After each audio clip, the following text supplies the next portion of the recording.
નમસ્કાર વિદ્યાર્થી મિત્રો, આપણે ઉદાહરણ નંબર 6.3 જોવા જઈ રહ્યા છીએ, જેની રકમ મેં અહીંયા લખેલી છે કે 10 સેન્ટીમીટર ત્રિજ્યા એટલે આપણને r બરાબર 10 સેન્ટીમીટર ત્રિજ્યા આપી છે, જેને આપણે મીટરમાં કન્વર્ટ કરીએ તો 10⁻1 મીટર કહી શકાય.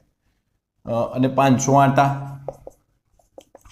આંટા અને 2 ઓહમ અવરોધ ધરાવતા એક ગોળાકાર ગૂંચળાને તેનું સમતલ ચુંબકીય ક્ષેત્રના સમક્ષિતિજ ઘટકને લંબ રૂપે રહે. તો અહીંયા ધારો કે આ ચુંબકીય ક્ષેત્ર છે, તો આ ચુંબકીય ક્ષેત્રમાં કોઈ ગૂંચળું જેનું સમતલ લંબ રૂપે રહે ચુંબકીય ક્ષેત્રને, ધારો કે આ ચુંબકીય ક્ષેત્ર છે અને એની અંદર આ રીતનું ગૂંચળું ચુંબકીય ક્ષેત્રને લંબ રૂપે છે, એટલે એનો ક્ષેત્રફળ સદિશ અને ચુંબકીય ક્ષેત્ર વચ્ચેનો પ્રારંભિક કોણ જો આપણે કહેવા જઈએ તો કેટલું થાય? 0 ડિગ્રી થવાનું છે. તે રીતે મૂકવામાં આવે છે. 0.25 સેકન્ડમાં તેના ઉર્ધ્વ વ્યાસને અનુલક્ષીને આ ગૂંચળાને 180નું ભ્રમણ કરાવવામાં આવે છે. તો આ ગૂંચળું પહેલા જે આ રીતનું હતું એવું એને હવે ભ્રમણ પહેલા આમ હોય તો એને ભ્રમણ કરીને હવે 180નું ભ્રમણ આપવામાં આવે છે. તો ક્ષેત્રફળ સદિશ આમ જતું રહે, ચુંબકીય ક્ષેત્ર આમ થાય, તો પ્રારંભિકની જગ્યાએ હવે અંતિમ ખૂણો લખાય તો એ થાય 180 ડિગ્રી. તો આ ગૂંચળામાં પ્રેરિત EMF અને વિદ્યુત પ્રવાહના માનનો ગુણોત્તર E અને I નું મૂલ્ય આપણે શોધવાનું છે. પૃથ્વીનું ચુંબકીય ક્ષેત્ર આપણને આપેલું છે B બરાબર 3×10⁻5 ટેસ્લા. તો અહીંયા આપણે ફેરેડેનો નિયમ જાણીએ છીએ. ફેરેડેના નિયમ અનુસાર તો ફેરેડેનો નિયમ શું થવાનું છે? તો ગૂંચળામાં પ્રેરિત થતું EMF એ ફ્લક્સમાં થતા ફેરફારના સમય દરના ઋણ મૂલ્ય બરાબર હોય છે, પણ ઋણ મૂલ્ય અહીંયા નથી લેવાનું, આપણને માત્ર માન શોધવાનું કીધું છે. માટે આપણે અહીંયા માનાંક લઈશું. તો આ શું થાય? તો આ થવાનું છે ∅2 - ∅1 અને છેદમાં ડેલ્ટા ટી. તો આપણે ∅2 પહેલા શોધવા પડશે, ∅1 શોધવા પડશે, ડેલ્ટા ટી તો આપણને અહીંયા આપેલા જ છે. તો ∅2 અને ∅1 કઈ રીતના શોધાય? તો આપણે અહીંયા ગૂંચળા સાથે સંકળાતું પ્રારંભિક ફ્લક્સ, જેને આપણે જો ∅1 કહીએ તો ∅1 બરાબર અહીંયા યાદ રાખજો આંટાની સંખ્યા આપેલી છે એટલે શું થાય? NBA cos θ. ફ્લક્સની n આંટા સાથે સંકળાયેલું ફ્લક્સ તો NBA cos θ થાય, પણ અહીંયા પ્રારંભિક છે એટલે θ1. તો ∅1 n બરાબર 500, B એટલે 3×10⁻5. ક્ષેત્રફળ અહીંયા આપેલું નથી, પણ આપણને એવું કીધું છે કે ગોળાકાર ગૂંચળું છે તો એનું ક્ષેત્રફળ થાય πr², પણ r અહીંયા છે 10⁻1 મીટર. તો r² કરીએ તો શું થાય? 10⁻2 મીટર અને મીટર સ્ક્વેર થાય ક્ષેત્રફળ 10⁻2 મીટર સ્ક્વેર, એટલે πr ક્ષેત્રફળ અહીંયા શું થાય? અહીંયા લખું છું ક્ષેત્રફળ એ બરાબર πr².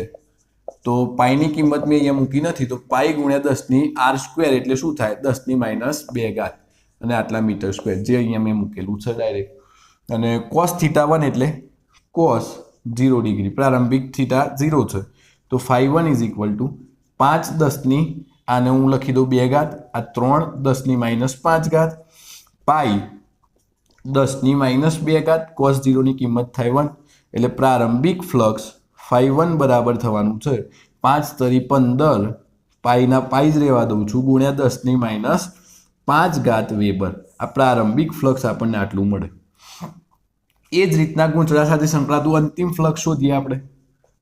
અંતિમ ફ્લક્સ, તો અંતિમ ફ્લક્સ શું થાય?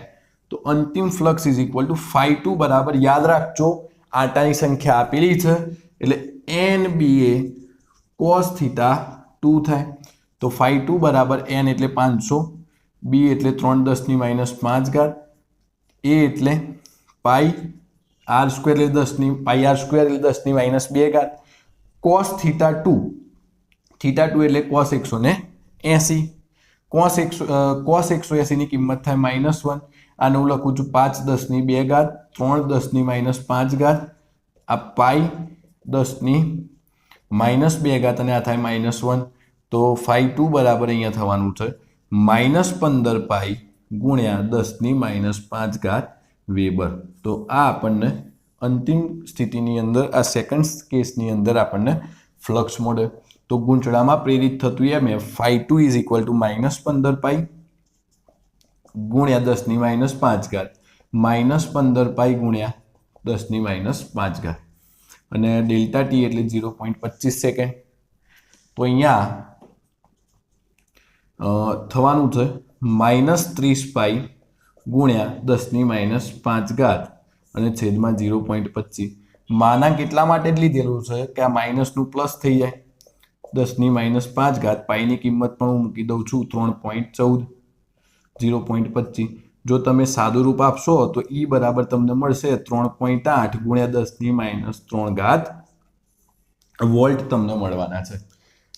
તો તમે ફેરેડેના નિયમ અનુસાર આ ગૂંચળામાં પ્રેરિત થતું EMF આ રીતના શોધી શકો છો. ચલો હવે પ્રવાહ શોધવો છે. હું અહીંયા શોધું છું. પ્રવાહ I બરાબર વોલ્ટેજના છેદમાં અવરોધ V/R. તો અહીંયા વોલ્ટેજ તમને આપેલા છે 3.8. EMF એટલે એક પ્રકારના વોલ્ટેજ જ છે. તો I બરાબર 3.8 ગુણ્યા 10⁻³ અવરોધ એટલે અહીંયા અવરોધ આપણને રકમમાં આપેલો છે 2 ઓહમ. તો આ જવાબ તમે સોલ્યુશન કરશો એટલે તમને જવાબ મળશે 1.9 × 10⁻³ એમ્પિયર. અને તમે 1.9 મિલી એમ્પિયર પણ લખી શકો છો. દાખલો સરળ છે પણ અહીંયા યાદ રાખવાનું છે કે આટાની સંખ્યા આપણને રકમમાં આપેલી છે. અહીંયા આટલું લખો એટલે દાખલો અહીંયા પૂરો થાય. વધુમાં જો તમને વિડીયો ગમ્યો હોય તો વિડીયોને લાઈક કરો, ચેનલ પર જો તમે નવા હોય તો ચેનલને સબસ્ક્રાઈબ કરો. Thank you.